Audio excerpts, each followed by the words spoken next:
Chisaki Blue Futon, and out of the wall, or out of the box, or whatever you want to call it, we are doing Jack the Giant Slayer in 3D. We are going to go to my 3D TV and watch this movie to see if it is worth your time finding it, because I know the director, Bryan has kind of been panned and kind of taken out of Hollywood. So let's do this.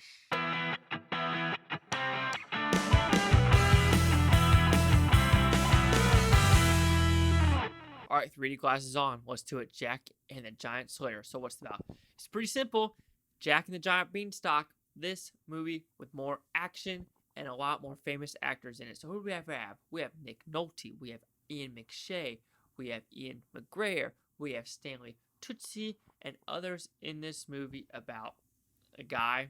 He is kind of on the lower aspect of the economy scale. And then we had a princess who was really high on the economy scale. But she is like, I don't want to marry Stanley Tucci, so I'm going to go out in the woods. And she goes out in the woods, finds Nicholas Hoult's character, a bean, grows up to the top. The house goes up. She's up there. He's down there. And now they all got to go up and find her from the top. But doing so, the giants might come down to Earth. Boom, boom, boom.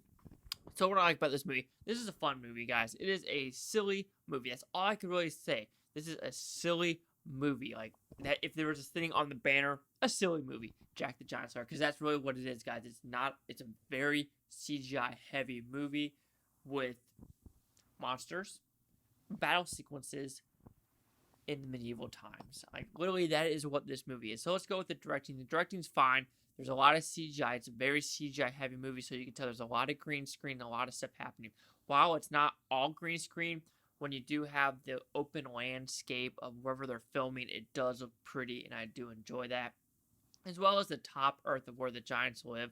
There's a lot of kid humor in this movie, like fart jokes, how giants always are going to fart, and, booger jokes. So it's actually pretty gross on some aspects of the booger, but fart jokes, if you like fart jokes, you're going to like some of the jokes there. If not, they're just kind of tame for the kids as well, because this is a very kids movie. Even though it's PG-13, there's not really a lot of language, not a lot of sexual innuendo.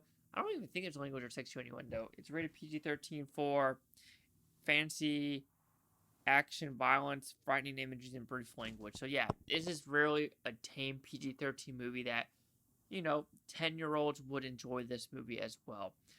The action is fine in this movie. The actual acting is fine in this movie. I do think the story is what falters with what they're trying to tell. Because like I said, the action is good in this movie, but it's not a lot of action. It's a lot more storytelling of what these characters are trying to do to save them and not get backstabbed from other characters as well.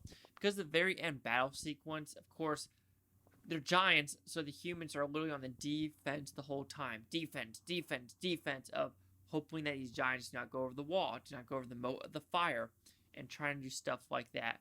But how it ends, it is like, scene, we're done. He's got something that will defeat him, and that's it.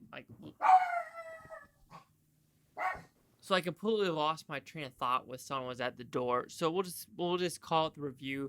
Jack the Giant Slayer. I think I was ending it off of what the ending was like, how it just abrupt. There it is, done. But yeah, Jack the Giant Slayer. It's a cute little movie. Nothing more, nothing less.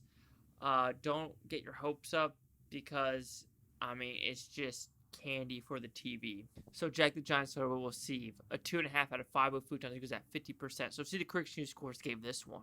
So the critics at 52% with 206 of them, and the audience score at 55% with 92,530. Here's critic consensus. Enthusiastically acted and reasonably fun, but Jack the Giant Slayer is also overwhelmed by digital effects and a bland and personal story. That's kind of what I said. So we'll close the review off with the 50s. Straight up, we're in the 50s range with this one. So chase out the Blue Futon, like, comment, subscribe. One more thing is Bhutontopia. You Bhuftonians, thank you for watching. Have a great day. Peace and love. Peace and love. Let's continue on with these reviews.